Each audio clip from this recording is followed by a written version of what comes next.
கொள்ளு பருப்புலாம் நல்லா வறுத்துட்டு திருவையில் போட்டு உடச்சி சூப்பராக சுத்தம் பண்ணி எடுத்து வச்சாச்சுங்க. இன்றைக்கி வந்து அந்த கொள்ளு பருப்பை போட்டு தான் அந்த குழம்பு வைக்க போகிறோம். எப்படி செய்கிறதுன்னு பார்க்கலாம் வாங்க. உங்களுக்கு இந்த கொள்ளு பருப்பு வேணும் அப்படின்னா நீங்கள் வந்து கீழே நம்பர் கொடுத்துருக்கேன், வாட்ஸ்அப் பண்ணுங்கள். வாட்ஸ்அப் மட்டும் தான் பண்ண முடியும், கால் வந்து வராது. நீங்கள் மெசேஜ் பண்ணுங்கள் உங்களுக்கு எத்தனை கிலோ வேணும் அப்படின்னு சொல்லிட்டு உங்களுக்கு வந்து நாங்கள் இந்த மாதிரி திருவையில் போட்டு உடச்சி கொரியர் பண்ணுறோம் ஃப்ரெண்ட்ஸ். இந்த கொள்ளு பருப்பு குழம்பு ரொம்ப ரொம்ப உடம்புக்கு வந்து நல்லது. வாரத்தில் ஒரு 2 நாள் வந்து சேர்த்துக்கலாம். இந்த மாதிரி வறுத்து உடச்சி நம்ம செய்கிறதுனால இதில் உள்ள சத்துக்கள் எல்லாம் எதுவுமே வந்து போகாது, அப்படியே தான் இருக்கும். இப்போ எப்படி நம்ம பச்சை பயிரை வந்து முழுசாவும் யூஸ் பண்றோம், அதை வறுத்து உடைச்சா நம்ம பாசி பருப்பாவும் யூஸ் பண்றோம், அதே போல தான் இந்த முழு கொள்ளாவும் நம்ம யூஸ் பண்ணிக்கலாம். வறுத்து உடைச்சு இந்த மாதிரி கொள்ளு பருப்பாவும் நம்ம வந்து யூஸ் பண்ணிக்கலாம்.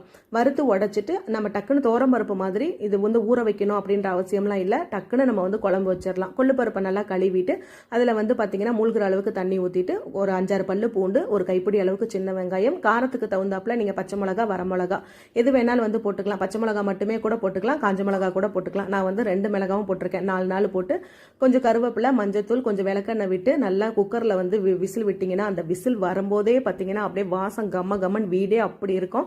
நல்லா வந்து வெந்துடும். அதுக்கப்புறம் வந்து ஒரு மண் சட்டியில் போட்டு கடைஞ்சிக்கலாம். நீங்கள் ஆல்ரெடி அது ஃபுல்லாகவே நீங்கள் மண் சட்டிலே போட்டு வேக வச்சு அப்படியே கூட கடைஞ்சி செஞ்சால் இன்னும் டேஸ்ட்டு சூப்பராக இருக்கும்.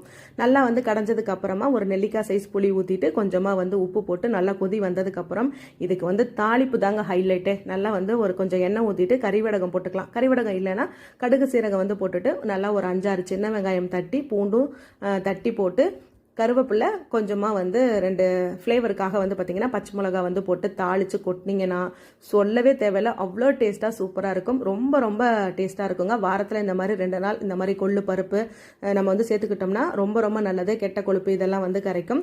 கொள்ளு கஞ்சி, அதுக்கப்புறம் கொள்ளு துவையல், அதுக்கப்புறம் இந்த மாதிரி கொள்ளு பருப்பு குழம்பு இதெல்லாம் வந்து வச்சு சாப்பிட்லாம். இந்த மாதிரி பருப்பு ரெடியாக இருந்துச்சுன்னா நம்மளுக்கு ஈஸியாக இருக்கும். நாங்கள் அடிக்கடி வந்து செய்வோம். அது கஞ்சி சாதம் வச்சு அப்படியே அந்த கொள்ளு துவையல் வச்சு சாப்பிட்டோம்னு வச்சுக்கோங்களேன், அவ்வளோ டேஸ்ட்டாக இருக்கும். நான் இன்னொரு வீடியோவில் வந்து இந்த கொள்ளு துவையல் எப்படி செய்யறதுன்ற வீடியோ வந்து போடுறேன் ஃப்ரெண்ட்ஸ். உங்களுக்கு வேணும்னா நீங்கள் வந்து வாட்ஸ்அப் பண்ணுங்கள். இன்றைக்கி வந்து சாப்பாடு வந்து பார்த்தீங்கன்னா கொள்ளு பருப்பு குழம்பு, அதுக்கப்புறம் வாழைத்தண்டு, முட்டை ஆம்லேட். இதான் ஃப்ரெண்ட்ஸ் எங்கள் வீட்டில் சாப்பாடு. இந்த வீடியோ பிடிச்சிருந்தா லைக் பண்ணுங்கள், ஷேர் பண்ணுங்கள்.